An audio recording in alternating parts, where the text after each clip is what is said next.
Ayo, what's up? Welcome back din sa ating channel dito sa Mobs TV.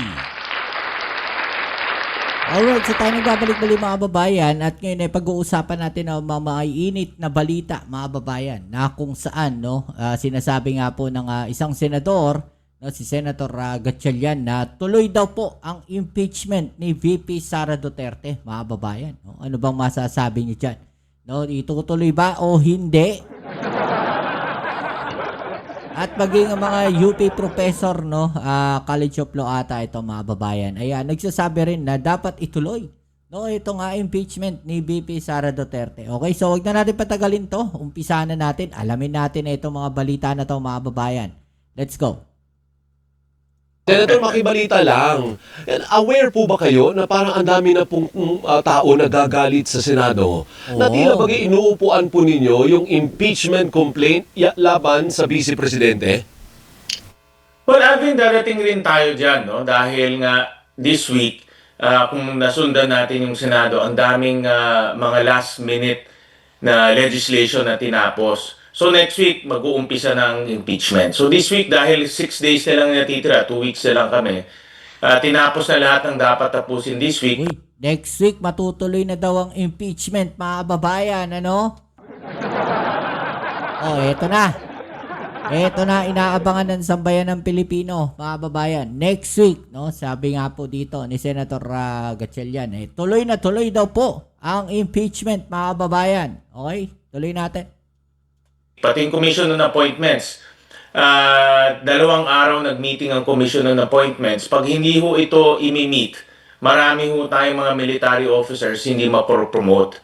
Kaya tinapos na, 2 araw, almost full day nila tinapos para bago mag-break, mapropromote itong mga military officers. But next week, mag-uumpisa na ang impeachment. Pero teka muna, pero wala na rin po oras, hindi ho ba? Kung 11 po ninyo uumpisahan, holiday ng 12, 13 last day ninyo, paano magsasagawa ng hearing po dun? Ang impeachment, pag na-convene, ay may sariling buhay yan. In fact, may sariling rules ang impeachment. Hiwalay sa legislative function ng Senado. So, once nabuo yan, once nabasa sa floor yung articles of impeachment, i-convene na kaagad yan. At tuloy-tuloy na yan. Wala nang break, wala nang recess, tuloy-tuloy na yan hanggang magkaroon ng desisyon. So sinasabi mo, hindi kayo obligado na mag-adjourn sine die on the 13th, 1-3. Once na-convene na kayo, pwede siyang tuloy-tuloy hanggang June 30. Tuloy-tuloy na siya. In fact, klaro yan sa rules na ang impeachment ay magte-take precedence sa legislative activities once na na-convene ang impeachment. Pero kung ikaw tatanungin, Senator Gatchalian, ang paniniwala mo ba yan mga babayan, tuloy na tuloy daw ang impeachment mga babayan, no? So eto, malinaw na sagot to mga babayan.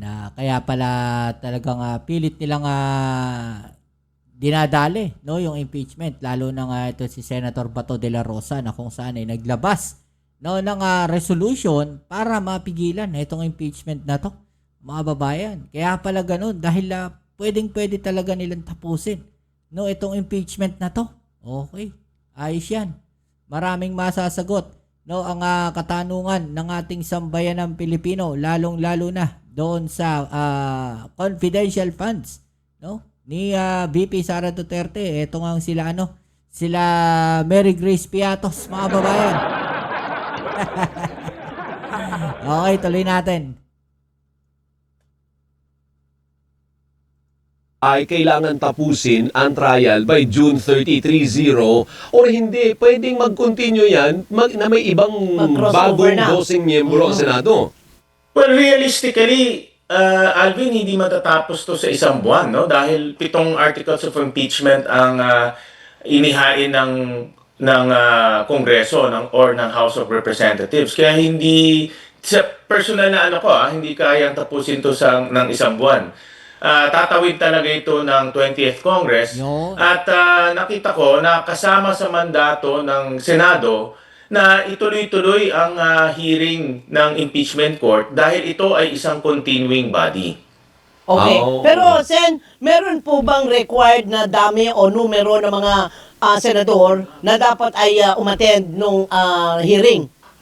Napakagandang tanong yan, Doris. In fact, tinanong ko lang yan nung isang araw sa rules expert namin. Kahit na hindi ito nakasaad sa rules of impeachment, dahil ito ay isang parliamentary process, kailangan may majority. Ibig sabihin 50 plus 1 para mag-convene. So kailangan ng ganun. Pero mukhang wala naman kayong problema dun sa 12 plus 1, ano? Wala namang problema. So for example, nakakuha ng 50 plus 1, may quorum ka na, pwede na mag-umpisa ang impeachment court. Ayan. So what do you propose then? Ano? Kung ikaw tatanungin, Senator Gatchalian, sa pagdating ng A11, magkukonvene kayo as an impeachment court. Tama? Correct. O, tapos babasahin yung articles of impeachment ng representative ng Kamara on the 11th pa rin. Anong Tama. mangyayari sa 12 ba? Pwede mag-overtime yung mga senador kahit holiday pumasok? Holiday Oo. Actually, kung gusto ng mga senador pumasok kahit na Saturday, Sunday, pwede. Oh. No, matapos Pwede na pala eh. Yun pala eh. So pag-uusapan yan, i-amenda lang yung rules kasi nakasulat doon except Sunday, Saturday, and holiday. No, amendahan ng rules. Pero pwede. Kasi rules naman, internal lang yan eh. Oo. Pwede Pero Madali lang yun. Pero- Madali lang yun, Sen, kung i-amend yung rules. majority Madali lang siguro. yun, madali. In fact, pwede nga i-suspend ang rules eh. Ayun So, pwede i-amendahan yan. Depende yan sa mga senador. Kasi ibang mga senador, sasabihin nila na, bigay mo naman sa amin yung Saturday, Sunday para mag-aral, magbasa. Oo. May mga ganun rin. So, hindi, depende yan sa senador. Pero technically, pwede. Pero after June 11 kasi, wala na naman na kayong tatalakaying legislative measure. Wala na. So, Correct. puro impeachment na sila, partner. Yeah. So, ibig sabihin, you can hold hearings the whole day. Correct. Pwede na talaga. Pwede Monday to Friday, Saturday, Sunday ay reserve para magbasa o mag-prepare, pero tuloy-tuloy na yan. Basta tuloy-tuloy na yan, hindi na titigil hanggat magkaroon ng judgment. Paano, Senator Sherwin, yung mga pinapakalat na resolusyon na ang sinasabi ay i-dismiss ang impeachment complaint laban kay Vice President? Umamin na po si Senator Bato na yung isa doon galing sa opisina po niya. Madami daw eh, no? Anong stand mo doon? Dapat ba, pareho ka ba ng mga taga-UP? Sabi ng taga-UP, hindi pwede, kailangan may trial. Walang dismissal dyan. Or pabor ka din doon sa isa sa mga resolusyon na pag wala ng oras, dismiss na natin to. Alvin, hindi na namin decision to eh. It's not a matter of our decision whether itutuloy o hindi. This is our constitutional duty. Now, very clear to sa ating constitution na once na-transmit ang impeachment sa Senado, wala na kaming choice kung hindi ipagpatuloy ang impeachment court. Kaya nga nakasulat pa nga doon, forthwith, no? So, kaya wala na kaming, hindi na namin decision yan. Duty na namin yan para ituloy. So ano reaction mo dun sa joint statement ng mga taga-UP, College of Law, na parang they are asking the Senate, uy, mag-hearing na kayo, ano Gawin ba? nyo na ang inyong trabaho, ang inyong mandated, ang tawag doon. Hindi ko nabasa yung UP statement. Yan, mamaya pag-uusapan din natin yung mga kababayan, yung statement ng UP College of Law. Alvin, Doris. Pero next week na, itong darating linggo, magko-convene na. Yan. Paano po kaya yung kung magko-convene na po, re-resolvehin po ba ninyo muna yung mga issue ng sino ang dapat mag-inhibit o mag-recuse at ano pa ba yung mga ibang Hindi, mga... personal decision kasi Ayun. yung Personal inhibition. decision yan. Nasa kanila na yan kung gusto nilang mag-inhibit o mag-recuse. Opo. So maraming magre-resolve. Kung for example, kung may mga senador na magre-raise ng question, of course, pag-uusapan yan, pagdidebatihan yan. Pero in my opinion, dapat tandaan ng ating mga senador na hindi na ito decision namin bilang isang senador o kanya-kanyang desisyon. Constitutional duty na natin to. Nung nag-swear in tayo bilang mga senador, nag-swear in rin ho tayo sa saligang batas natin at nakasulat doon na once na na-transmit sa atin, dapat ipagpatuloy na. Ayun. So anong tansya mo kung hanggang June 30 lang yung pag-uusapan natin, aabot ba tayo doon sa punto na ipapatawag yung mga testigo, Yan. merong cross-examination, may riba, o hindi tayo aabot doon hanggang June 30, Senator? Ito maganda, no? Ipatawag lahat, pati sila Mary Grace Piatos. Gaya nga nung sinasabi natin, no? Na maganda yan, papuntahin nila, no? Tapos papirmahin nila. No? Papirmahin nila sa isang papel. O sige, ikaw ba si Mary Grace Piatos? O sige, pirma ka dito. Tignan natin kung magmamatch yung pirma mo doon sa pirma nung nag-receive noon itong confidential funds. Yun ang ano dyan, yun ang maganda dyan mga kababayan. Di ba? Personally, tingin ko medyo mahaba-haba to, no? Dahil nga ang daming articles of impeachment.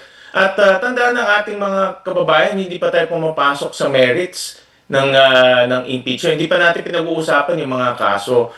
Kaya nasa kamay ng mga prosecutors na ipresenta yung mga ebidensya nila. Babagsak talaga ito, Alvin, sa ebidensya kung matibay yung ebidensya nila o hindi. Opo. So, magkakaroon sila ng oportunidad na ipresenta yung ebidensya nila at magkakaroon ng oportunidad yung accused para labanan itong mga pinipresenta nila. Doon sa rules po ninyo po, pwede po bang magdagdag? Hindi naman sa inuutusan ko kayo, pero parang gano'n na nga. Dagdag ng... Yung mga sasabihin na, ito bawal ang grandstanding. Bawal ang Walang ganun no? So, Ah. bibigyan ng opportunity lahat magsalita para marinig sila.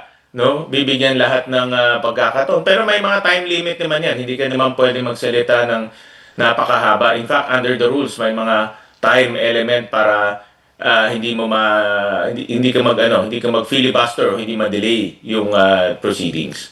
At what point posibleng mapalitan ang Senate presidency?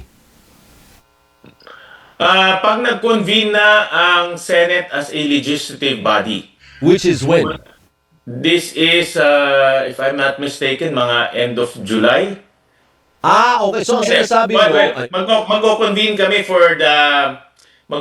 kami for SONA, no, which is June, I think mga June 30 yata yan if I'm not mistaken baka check ko lang yung dates Apo. magko-convene kami for SONA, and then doon na magpipilian ng Senate President, mag-o-oath na yung mga bagong senators. So doon natin malalaman kung magpapalit o hindi magpapalit ang Senate President. Tapos niyan, alam ko may break ulit yan. Tapos magko-convene ulit for the legislative calendar. Ibig mo sabihin, Senator Gatchalian, wala tayong choice kung hindi si Senate President Escudero ang magpipreside ng impeachment trial starting next week until the end of the 19th Congress. Yes. Well, next week meron pang 3 session days, no? So kung kung may boto man yung lalaban sa kanya, pwede pa siyang palitan next 3 days. Pero sa tingin ko, sa pulso ko, wala namang lalaban sa kanya in the next 3 days kasi patapos na Ayun. So, technically, kung gugustuhin, pwede pa siyang mapalitan na Senate President in the last 3 days. Pwede. Yes, Pero pwede, sa basa pwede. mo, mukhang malabo, mukhang wala namang magcha-challenge sa kanya. Wala na kasi patapos na Ano pang use kung patapos na? Pero hindi kaya magkagulatan na naman tayo? Kasi partner, crucial yung Senate President kasi Exactly. yun ang magpipreside Kaya nga. ng impeachment trial. Kaya ako siya tinatanong kung si Tama ka rin Escudero dyan. ba, I think that's a valid point, no? Na depende kung kasi yung Senate President ka ang de facto na magiging presiding officer. So, kung mayroong gustong magpalit ng Senate President para iba ang presiding officer, pwede mangyari yan in the next 3 days. Oo, actually kami, partner, itong mga ito, kamiyembro ito, kapartido nila. Ang lahat ng okay. contender dyan, kapartido ni Gatchalian. Oo. Correct. NPC. NPC, Yeah. Nationalist People's Coalition. Tama, Lahat, tama. hindi ho ba? Pero may problema ba kung hindi abogado ang papalit na Senate President to preside over the impeachment trial? O dapat talaga si Senator Cheese kasi kahit pa paano gamay niya, abogado eh. Abogado, oo. Wala namang nakasaad sa rules na dapat abogado In fact, Ayun. ang Senate, wala namang requirement na dapat abogado. Kailangan mo lang talaga kabisaduhin yung proseso kasi meron rin itong tinatawag nating rules of court na ia-apply rin dito. Pati nga, kung naririnig nyo, pati nga US President and US rules na a-apply rin dito. Tama. No? So dahil nga medyo ang impeachment hindi kasi ginagawa to araw-araw, no? Kaya marami ditong sinabi mo kanina, maraming gray area, marami gagamitin president, pati US presidents gagamitin rin para maging klaro yung patakbo. Opo, pero wala ka namang nararamdaman o nauulinigan na pagdating ng June 11, papalitan din yung Senate President para ibang mag-preside sa impeachment trial. Wala akong ganyan naririnig. Ay, hindi pa Ganon, papalitan na si Senator Cheese. Ano sa palagay ninyo mga kababayan, no? Hindi pa nakakarating sa inyo, Sen. Este, ano ba yan? Wala, tingin ko rin, again, no, based of my own personal experience to and knowledge, dahil nga 3 days na lang, ay gawin natin maayos at smooth yung ending ng 19 Congress. So Kaya hindi wala ka- akong naririnig na pagpapalit. Hindi ka naman nababagalan, Senator Sherwin. Kasi if you see social media, ang ang batikos kay Senate President Chis Escudero, inupuan mo eh. Oo. Ayun tuloy, ngayon makakulangin tayo sa oras, inupuan mo yung impeachment At complaint. nalalahat tuloy ang Senado. Correct. Very clear kasi sa ligang batas na hindi mo pwedeng i-terminate ang impeachment court hanggang magkaroon ng judgment eh. Kaya kahit na mahaba, kailanganin na 6 months o 1 taon, dapat tuloy-tuloy lang to eh. At nakasulat rin sa rules namin na once na na-convene to, it will take priority over legislative activities. So talagang Okay. bibigyan siya ng priority no dito sa impeachment court. Ayan. So basta bago natin tapusin yung discussion sa impeachment, si Gatchalian, ready siya partner. Oo. Kahit masakripisyo pa yung weekend niya, every day from Monday to Friday, from alas 9 hanggang alas 5 ng hapon, Tatapusin ready ka nila. hanggang Oo. June 30, Senator. Basta yun na napag-usapan. Ako personally, I'm ready. Actually, matagal na ako nagre-review nito. Almost 4 months na ako nagre-review. Pero ang kulang kasi yung presentation of evidence, witnesses. Wala pa kasing mga ganun. Kaya limitado rin yung aming pagre-review. Pero ako kasi, Alvin, ito personal ko, kailangan matapos to kaagad para bumalik kami sa legislative function namin eh. Oo. Para sa akin, importante ang legislative function. Bigyan kita halimbawa, budget. Kung umabot to ng budget season, ako, tingin ko baka madali yung budget natin. Yung mga importanteng priority measures this coming 20th Congress. At ako, sa tingin ko, madidelay yan dahil nga the impeachment will take priority. So, the sooner na matapos namin ang impeachment proceedings, makakabalik kami sa day-to-day or sa legislative functions namin. Pero may batas din po, may patakaran din, nakalagay sa inyo dyan, na priority dapat ang impeachment above any other legislative measure, hindi ho ba? Correct. Kaya nga yung mga legislative measures namin, lalo na yung mga mahalaga, madidelay. Ayan. Hindi tinitingnan ko yung kalendaryo eh. So kung sakasakali nga tama ka na pwedeng mag-overtime hanggang June 30 for the impeachment trial procedure, so meron kayong 11, 11, tapos holiday yung 12, di 13, dalawa na yon, tapos may 2 linggo kayo, di 10, 12 na. You have 13 working days 13, 1, to 3. decide which is not actually enough kasi may siyempre magbibigyan mo na 10 araw yung depensa. May mga ganun May eh. mga ganyan. May Oo. minimum eh. Oo. Oo.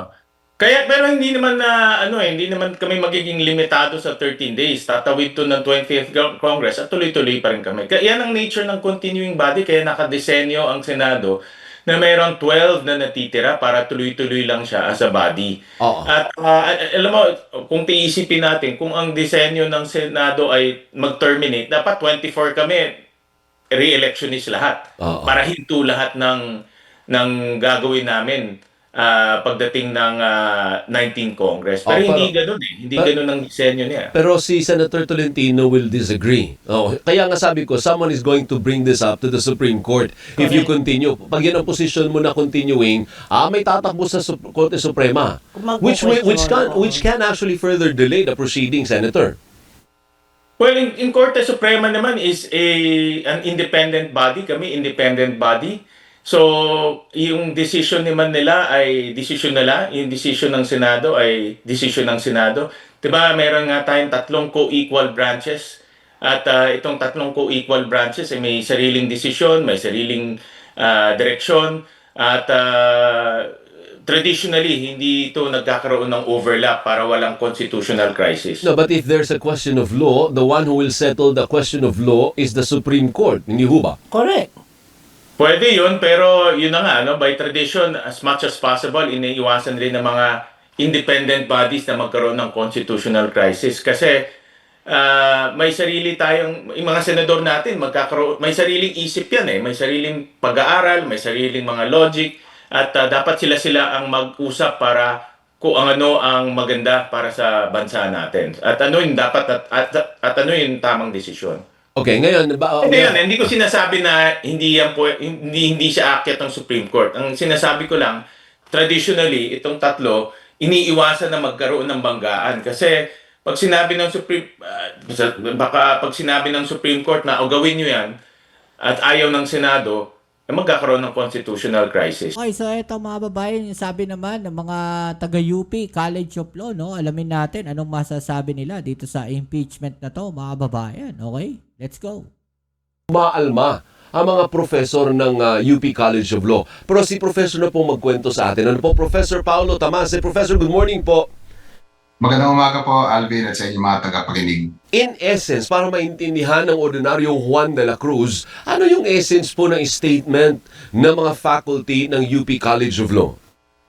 Siguro no, kung itatry natin i-summarize yung Opo. essence ng sinulat namin, lubha kaming nababahala dun sa mga moves na i-dismiss yung impeachment case laban kay Vice President Duterte, kahit hindi pa man nakakakita ng isang testigo o ebidensya yung Senado, bale on technical grounds na sa palagay namin at base sa pagpapaliwanag namin sa aming sulat ay hindi naman mga seryosong grounds laban sa pagpapatuloy ng impeachment.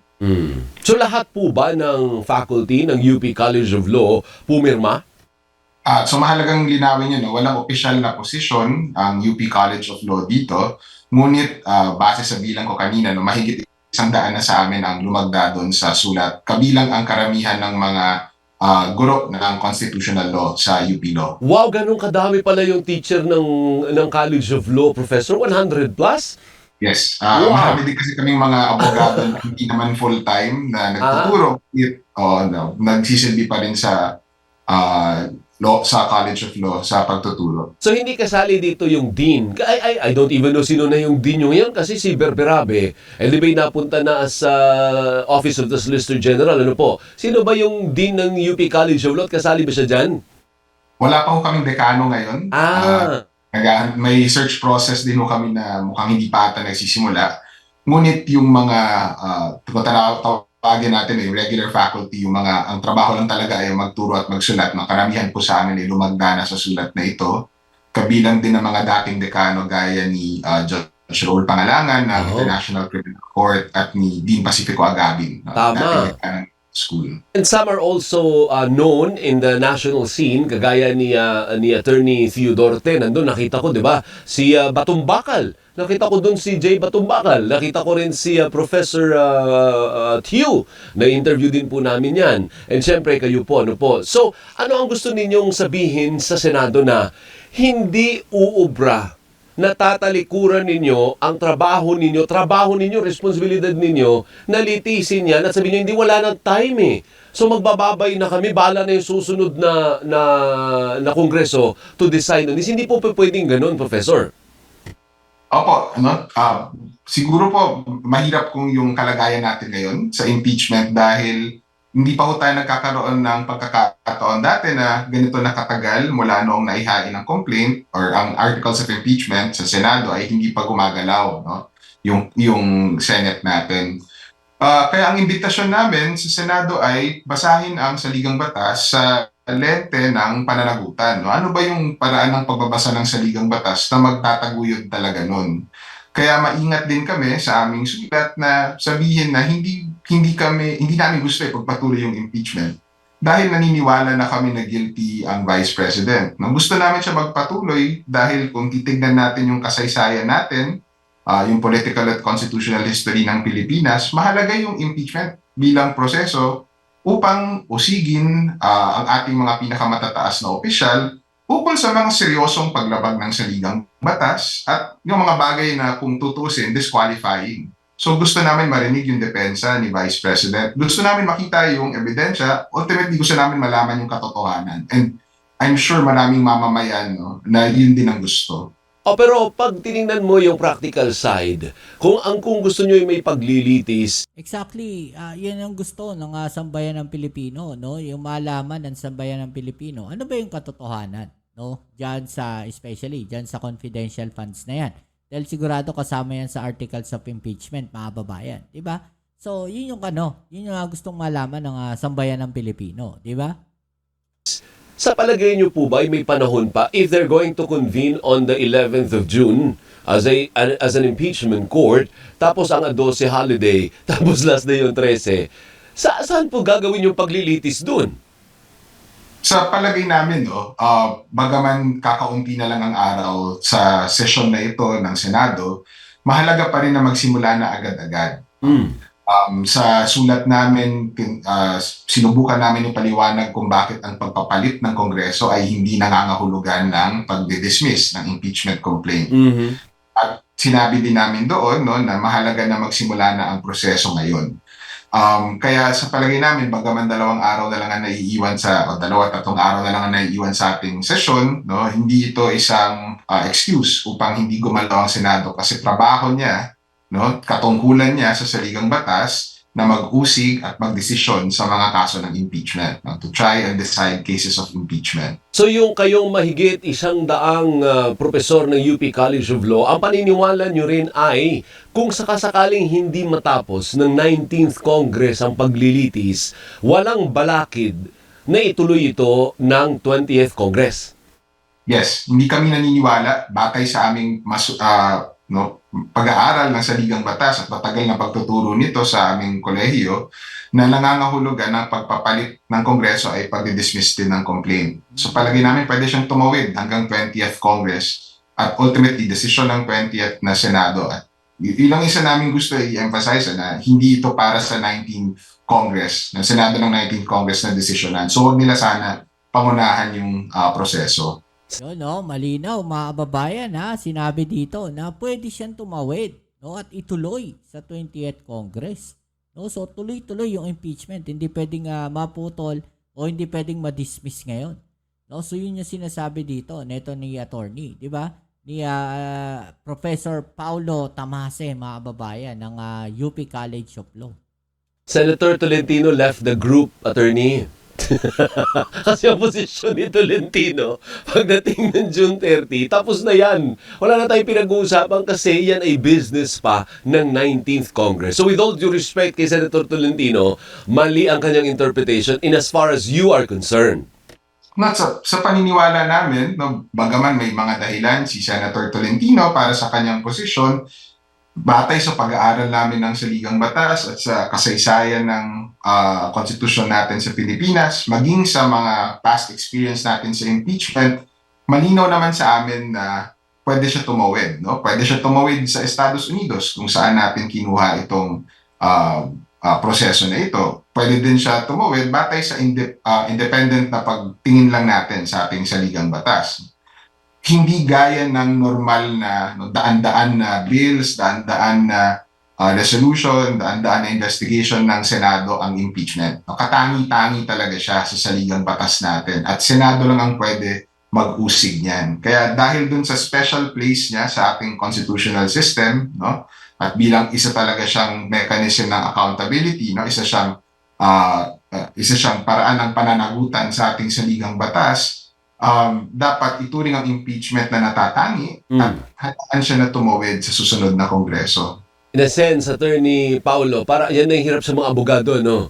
Kung gaano karami abogado, ganoon din daw karami yung interpretasyon. Pareho kayong abogado ni Tolentino. At hindi mo rin matatawaran si Senator Tolentino, nag-aral din sa kung saan sa, professor din siya. O pareho niyo, professor din, pero iba ang pananaw. Ang hindi ko rin maintindihan si Senate President Chis Escudero. UP ba si Escudero, professor? Isa siyang alumnus namin. O, kita mo? Alumnus din ng UP, pero iba naman yung pananaw. Yung posisyon naman ni Senate President Chis Escudero, ang dating ng madlang people sa kanya, parang gumalaw-galaw ka naman, kilos ka naman. Parang ang issue naman kay Chis, inaction or parang delayed action hanggang sa maubusan na ng oras. Delaying tactics, sabi nga ng mga kababayan natin, para maubos na yung oras dyan, para ma-dismiss na yan, dinidelay nila ni Senator Chis Escudero, mga kababayan. Parang ganun yung sinasabi dito, no? Parang ganun ang impression sa kanya ng taong bayan, Professor. Actually, maganda yung punto mo. Kung titingnan mo nga yung mga pwede nating pagbatayan, ng desisyon kung itutuloy ba yung trial, pwede talaga mag-away yung mga abogado eh. No? Kahit yung mga salita sa saligang batas na baka malinaw para sa amin, baka hindi siya malinaw para sa ibang abogado. Kaya ang paanyaya namin no, sa sulat namin ay basahin ang saligang batas nang naaayon sa principles of accountability, no? Naaayon sa pananagutan sa saligang batas. Ano ba yung pagbabasa ng saligang batas natin na magtutulak talaga ng truth-telling sa impeachment? No?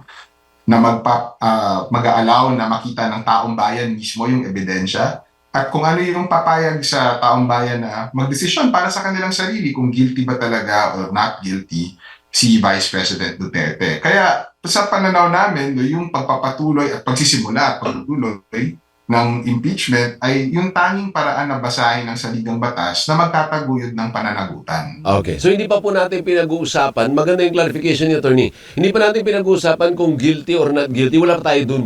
Ang punto lang nila ay elitist. Hindi natin malalaman kung guilty or not guilty kung wala namang paglilitis. Hindi ho ba? Tama, malaki ang pagkakataon doon. Pag titignan mo yung article, Dapat talaga ituloy yung impeachment para malaman kung guilty si BP Sara o hindi. Di ba? Sa palagay ninyo, guilty ba o hindi? Dapat ituloy. articles of impeachment laban kay Vice President Duterte, matindi yung mga akusasyon sa kanya. No? Kung totoo yun o hindi, mayroon siyang pagkakataon na depensahan ng sarili niya. Correct. So para sa kanya rin, yung proseso na to. Yun nga yung sinasabi niya, no, ni BP Sara para malinis din niya. Di ba? Nagtataka lang tayo doon sa mga kaalyado niya. Bakit dinidismiss nila? No? Bakit?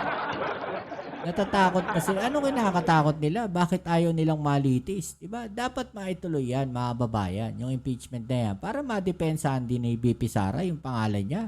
Di ba? Kaya yung mga kaalyado niyan, ewan natin bakit gano'n ginagawa. Si BP Sara na nagsabi, oh. Gusto niya matuloy yung impeachment. Di ba?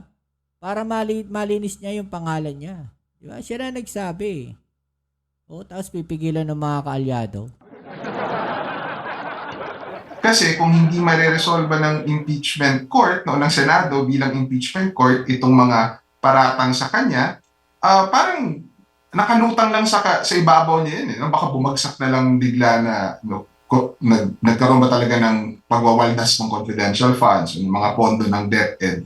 So ang imbitasyon namin, no, bilang mga nag-aaral, nagtuturo, nagsasaliksik sa batas, ay gamitin natin yung impeachment para kung para saan siya ginawa, no? Bilang isang accountability mechanism at bilang isang mekanismo na magtataguyod talaga ng pananagutan. Okay, sige. One last. Katotohanan, Alvin. Attorney Paulo, ano ang suggestion ninyo? Kasi parang maiksi naman masyado yung naiiwang araw. Ano po? Pwede kaya na imbis na mag-adjourn sila DA on the 13th, hindi pwede ba silang mag-overtime? Hanggang June 30 sila mag-hearing. Total, hanggang June 30 pa rin naman yung dosis sa kanila. Tapos, araw-araw may hearing para kahit papano makausad naman yung pagdinig. Pwede ba yun? O hindi, by law, they have to adjourn DA on the 13th of June? Sa ligang batas kasi natin, Alvin, no, merong mandatory adjournment na tawag. So, 30 business days, 30 working days before yung susunod na sesyon, no, sa ika-4 na Lunes ng Hulyo, kinakailangan mag-adjourn ang Senado. Okay. Tinatakda talaga ng saligang batas natin yan. Ngunit, pwede magpatawag ang Pangulo ng special session. Matapos na yung adjournment na sinidye. Hindi ako naniniwala, however, no, kahit hindi pa magdeklara ng special session at kahit matapos yung session natin next week, hindi ibig sabihin nun na dapat ipagpaliban pa yung impeachment. Mayroong mga bagay na gagalaw lamang kapag nag-convene na ang Senado as an impeachment court. Isa sa mahahalagang bagay ay ang pagre-require sa Vice Presidente na maghain na ng kanyang written answer, yung pasulat niya na sagot doon sa mga paratang ng Kongreso. At pagkataon na siya ng parehong partido na maghanda ng maayos para sa kaso. Ayaw natin ng impeachment na matagal dahil hindi maayos ang pagpresenta ng ebidensya. Na makabubuti para sa mamamayan na maayos talaga yung kaso na may presenta ng parehong panig, ng parehong partido na sa kasong ito. Now you're saying na mukhang posibleng magkaroon ng papel si Pangulong Marcos dapat ba siyang magpatawag ng special session nang sa ganun ay magtuloy-tuloy yung impeachment trial until the last day of June?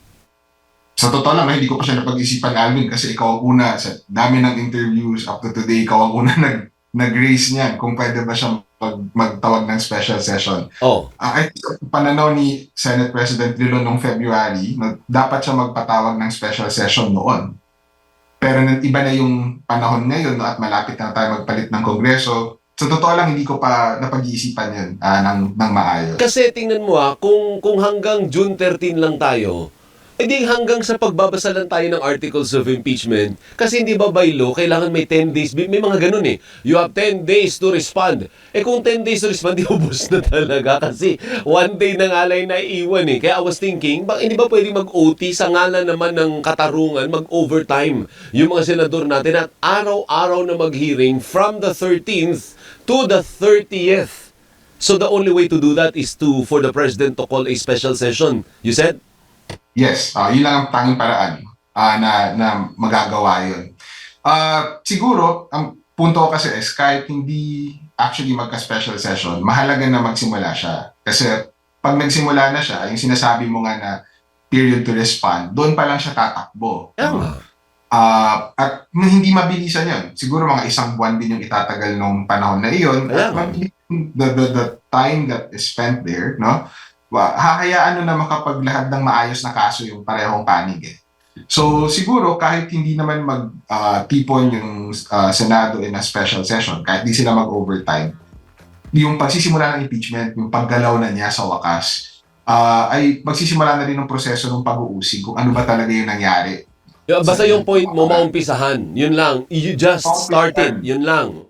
At mahalaga yung simula na iyon, no? Hindi yung biro lang. Kasi yung nakikita natin sa TV na trial araw-araw, isang bahagi lang yun ng impeachment. Yung mga pasulat nila na submission sa simula ay mahalaga din. It has to start. It has to begin now. Yung mga may witness, may rebuttal, mga gano'n, later na yun. Basta ang importante maumpisahan yung first step. Yun ang ibig nyo sabihin.